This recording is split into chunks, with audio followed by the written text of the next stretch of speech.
Hello and welcome to The Rest is Money with me, Robert Peston. I'm delighted to be joined today by Lord O'Neill, Jim O'Neill, Chair of Northern Gritstone, very distinguished economist, friend of the show. The reason I wanted to talk to you today is because, you know, one of your big obsessions is how do we get the growth rate up in this country and how do we make sure that different parts of the country benefit in a fair way from whatever growth can be generated. We've got terrible inequalities in this country, including regional inequalities. We had this very unusual, genuinely unusual speech yesterday by the Chancellor. Unusual because we are 3 weeks before budget, and this is going to be a very important budget. She called a bunch of journalists, including myself, to this briefing room they have in Downing Street, and she gave a speech which she billed as setting out the economic background for the budget. Now, this isn't the first time that chancellors have given speeches in the run-up to a budget, but it is definitely the first time in living memory where a chancellor has very publicly said, I want the world to know what I think of as being the sort of really important economic borrowing fiscal background to my budget. So it was unusual. So I suppose I just want to ask you, as somebody who watched it, what did you make of it? I mean, it was exceptionally unusual to drag us all out of bed so early for what I think is normally something a kind of prime minister normally does in dramatic circumstances is amazing. So they have raised expectations pretty spectacularly, in my opinion, that something big is coming on budget day. And for the way I've been thinking, and I think we've talked about before, it certainly led to my imagination, at least, exploring the idea that this is get real moment, possibly for all political leaders in this country, about we're finally going to start dealing with some of the really big challenges the country needs to tackle.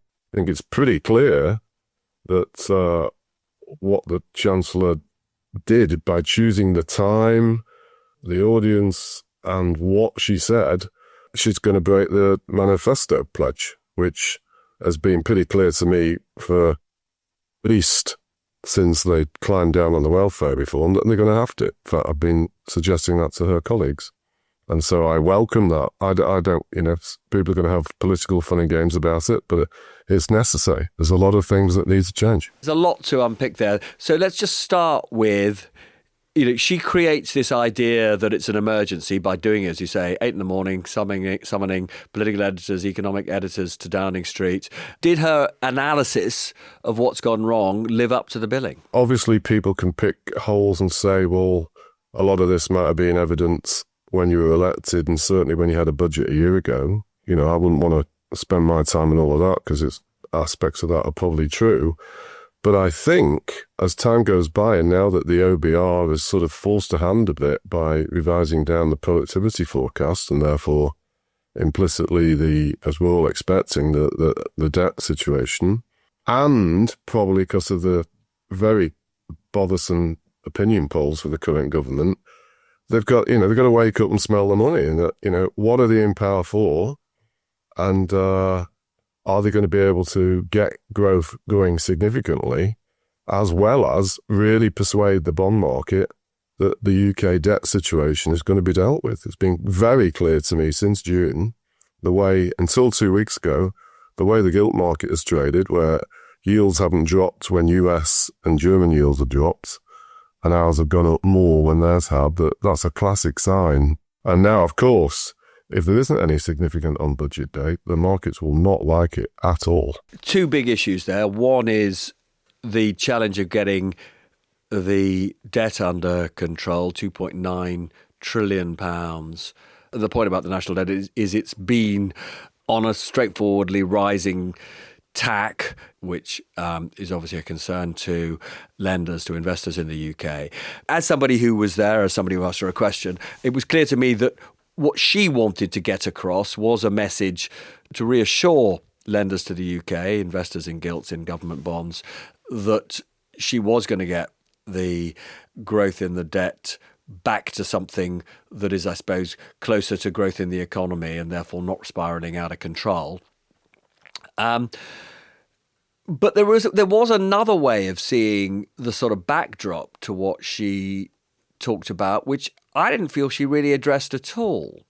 So the big problem in the public finances, as you've alluded to, is that the OBR has conducted a supply-side review of the British economy. Some would say rather later than it should have done.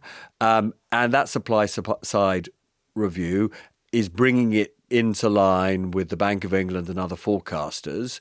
And bringing it into line means that the OBR has become more pessimistic about the outlook for productivity, output per person, output for the stock of capital, and more pessimistic about the growth outlook, and therefore more pessimistic about the extent to which existing taxes can generate enough revenue for the Chancellor to meet her fiscal targets. And so she concentrated yesterday on, I'm going to do the right thing to keep the debt under control. And therefore, the message we all took away was taxes going up very significantly in the budget. And indeed, as you pointed out, she's going to break the manifesto and the basic rate of income tax is going to be increased. And we might come back to whether that is the optimal tax to increase. But what I want to ask you is the other way of interpreting this OBR downgrade would be to say, oh my God, this is just more evidence that our big problem is that the economy is still bumping along, not growing enough. And this is, we're into our 16th, 17th year of too low growth. I might argue, why wasn't there a section yesterday which was about the imperative, not just of reassuring lenders, but of getting the growth rate up? Of where's the growth plan? Exactly correct. At the risk of upsetting the Chancellor and people close to her, because I like them as people and, I talk to them. But I think, and I pray that they realise that too, because if the only thing that happens on budget day is an increase of significance in the basic income tax rate and other measures to effectively increase the so-called buffer as well as meeting her rules, the markets aren't, they might be happy for a week, but there's no way that's going to resolve the persistent underlying issue. And what I hope, and I have some suspicion, that there will be issues presented in the budget about whether all of them will be dealt with now. I doubt, but it would be monumental if they were. But I have suspicion that they will at least be raised as things they have decided they're going to deal with. And so tell me what those would be. There are 4 huge things which the 65 million of us that live in this country, we basically want more public spending. We don't want our taxes going up, and we don't want our interest rates going up. And it's pretty clear, in my opinion, since the summer, the markets are like, enough of this nonsense.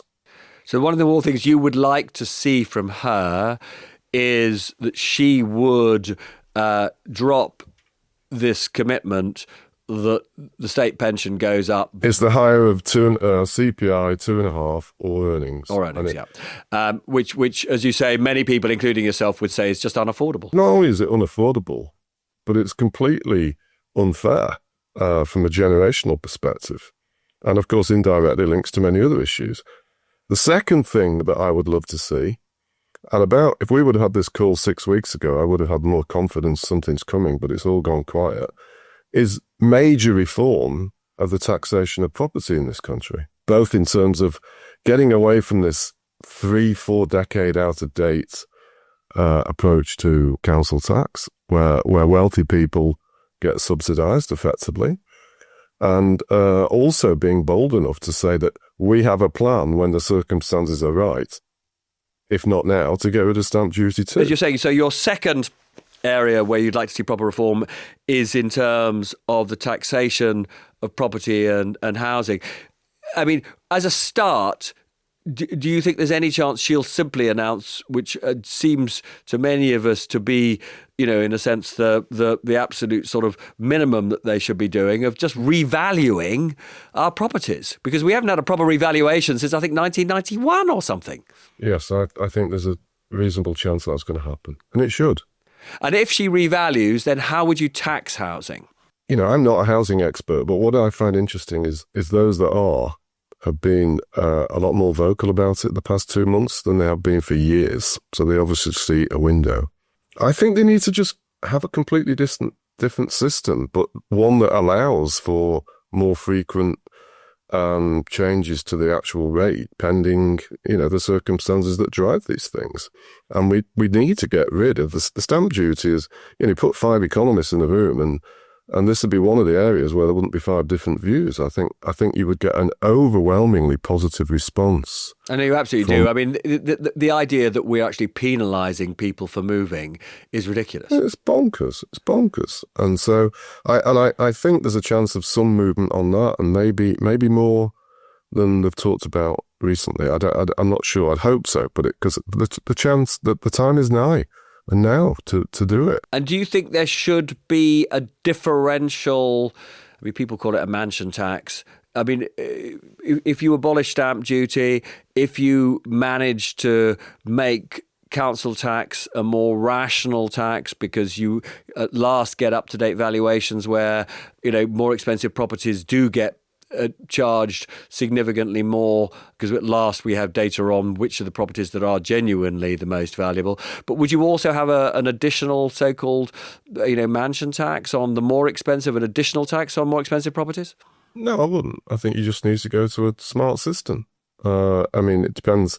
If they were going to abolish stamp duty completely now, then obviously there'll be a short-term net cost fiscally to that. They would have to really move significantly on the higher band for the higher valued properties. But I think an additional mansion tax on top, it just doesn't make any sense. They've got, again, linking it to the core issue, and sort of sniping around at things to sort of superficially bash the wealthy. I mean, if you keep doing more and more of them, you are going to get rid of every wealthy person to sort of not live here and not pay taxes here. And, as one or two people occasionally point out, it is more and more the higher income people who are paying more and more of the tax. So, there's an end to that if you want to have growth. Can I just ask, there are some people who would argue that we shouldn't value the property, we should value the underlying land, because if you value the property, you sort of disincentivize people from improving their properties. I mean, that is the economist's dream. Of course that is true.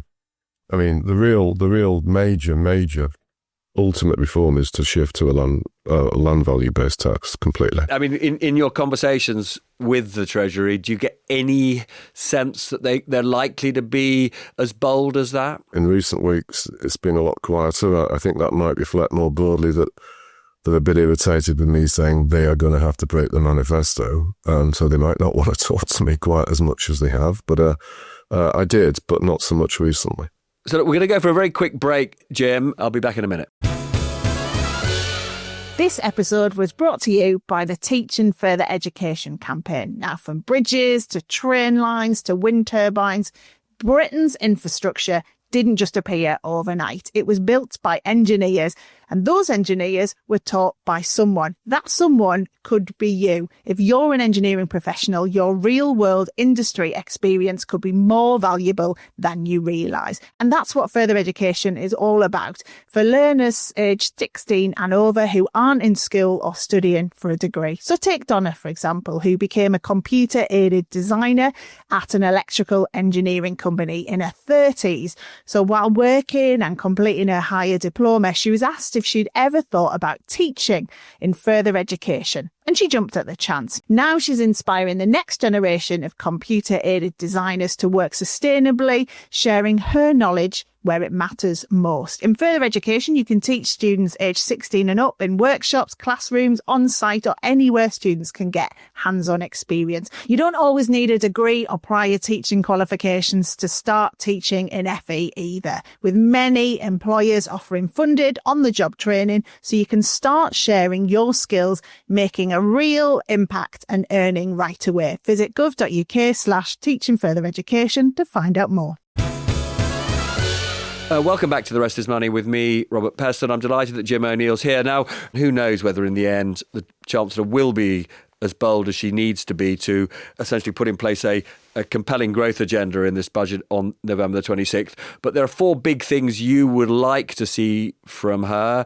You're sort of hopeful that they'd be moving in that direction. We've talked about two, get rid of the triple lock, reform property taxation, get rid of stamp duty, and then just make more rational the way that our homes and land are taxed. What would be the other two big changes you'd like to see? Welfare reform. They could hint at being serious about it by saying they're going to accelerate the Timms review timing. And Timms, just to remind people, that is the review which is looking at the system, personal independence payments, the elements of universal credit that go to disabled people. This is all about how disabled people are protected.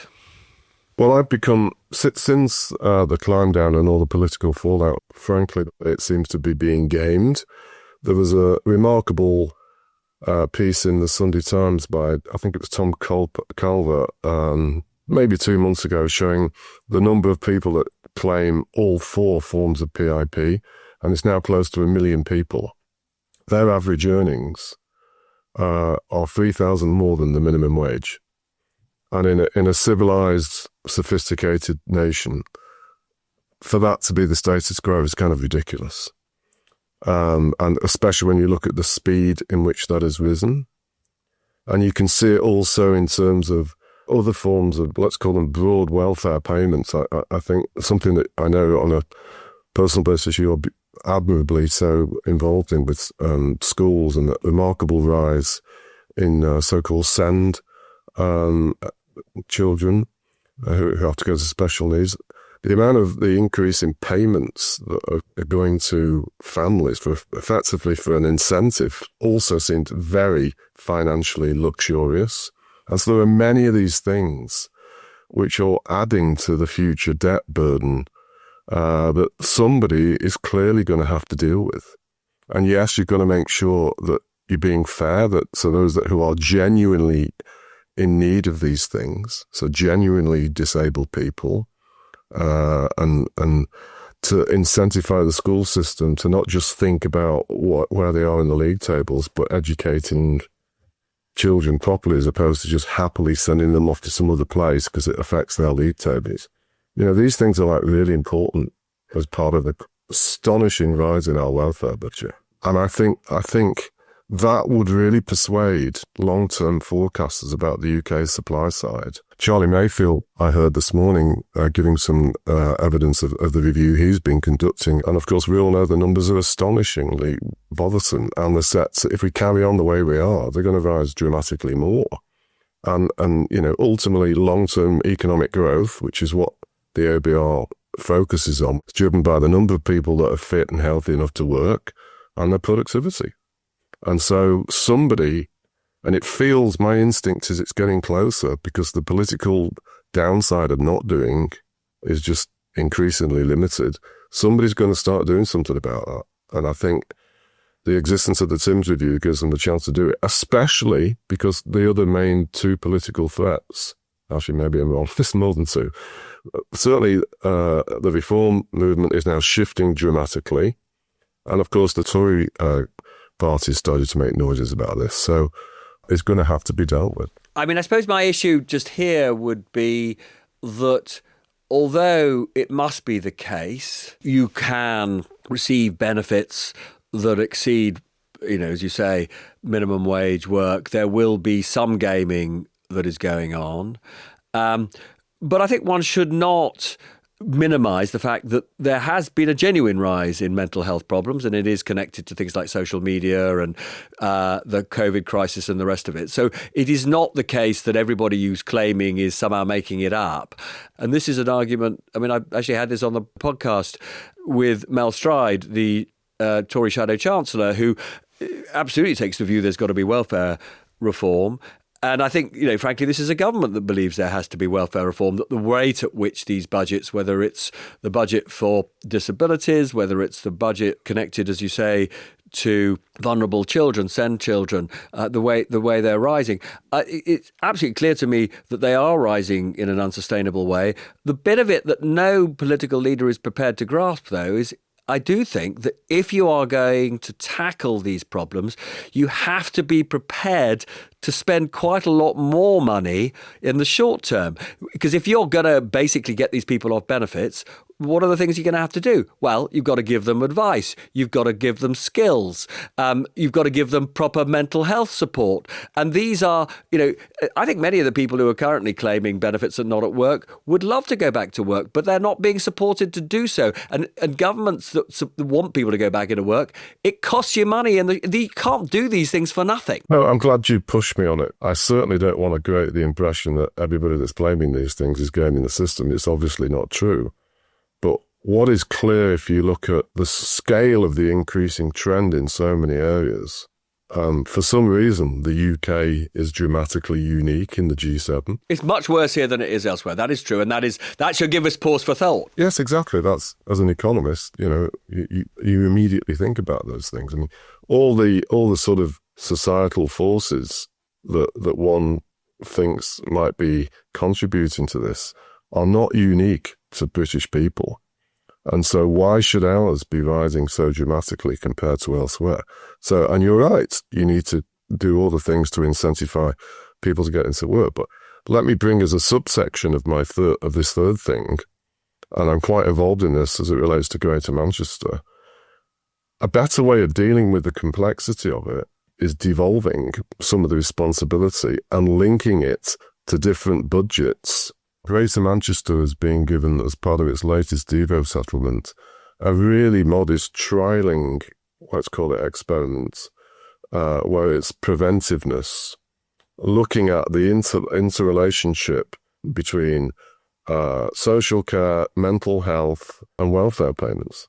And I think that is the right way to go when you've got sufficiently responsible and ambitious urban areas where so much of this is located, because it is really complex stuff that requires people that really understand how the interplay between all these things are going on in their area. It's quite, as with so many other areas of devolution, it's quite hard for me to understand why somebody sitting in Whitehall, however well-intentioned they are, thinks there's the same solution to this in every different region of the country. It's clearly, in my judgment, not the case. It's bonkers, as you say. And we obviously need more devolution particularly when it comes, as you say, to helping people off welfare into work. Can I therefore ask you, what is the fourth pillar you would like to see? Surprise, surprise, NHS and the use of technology. When I look at the cost that the NHS and this never-ending presumption,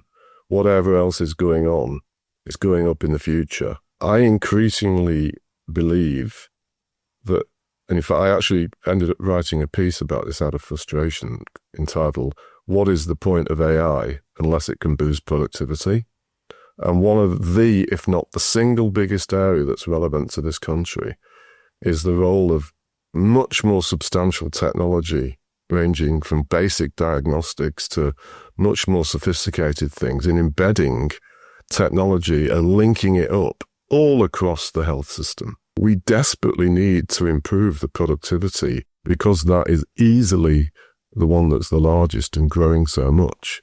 It should be a massive priority. No, I completely agree with that. It's also quite exciting if they do, by the way. Gosh, yes. Yeah, no, I completely agree with that. So now I want to bring you back to where we started, which is you have been consistent in saying for some time that they need to break the manifesto. Can I just check? My judgment is that if they're going to break the manifesto, and I slightly agree with you that given the sums of money they have to raise, 35 billion, whatever they do to raise taxes it's going to be a big moment. A lot of people are going to be unhappy. But, putting up 30 taxes or 20 taxes is nuts. It creates more complexity. Lots of losers will all moan. If you only have to look at, they took 600 million off the farmers, and the farmers have been bringing our, high streets to a halt, and they've got lots of public sympathy. It's been hugely damaging to the government. Just imagine a situation where they target 10 or 20 different groups of that sort. That would be both bad economics and bad politics. So sharing the burden as indeed she said she would, across the vast majority of people, is almost certainly, even though painful, the most sensible way to go.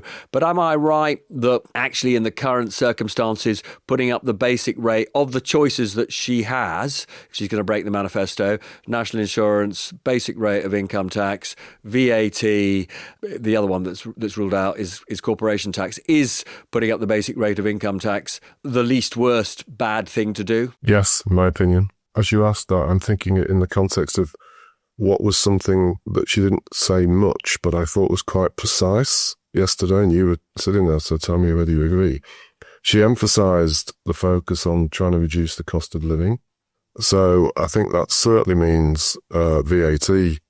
Significant VAT increases are out of the question. Also, she can't do that because bond markets wouldn't like it, because it would basically, Bank of England would see it as an increase in of price pressure. Interest rates would fall slower, It is the least bad choice. I agree with that. And the broader point that I really want to strongly agree with what you said. This era of just dabbling around at the edges of finding something that isn't in some kind of manifesto pledge and whacking that. Whatever gets done, that representative group is going to moan. And, they've had them all moaning like crazy since last year's budget. So, and they don't really individually make a lot of sense, and they don't really raise that much money. Get on and do it and be serious. And I think the time is sort of ripe for them to be that, for their own self-preservation, because the country and the markets desperately need it. And all these things are sort of coinciding. It could turn it into being a very exciting time. Yes, that's certainly true. And I suppose the one thing that I was most encouraged by that she said, and I'm sure you would take the same view, but she very explicitly said that she has a choice in terms of how to mend the public finances.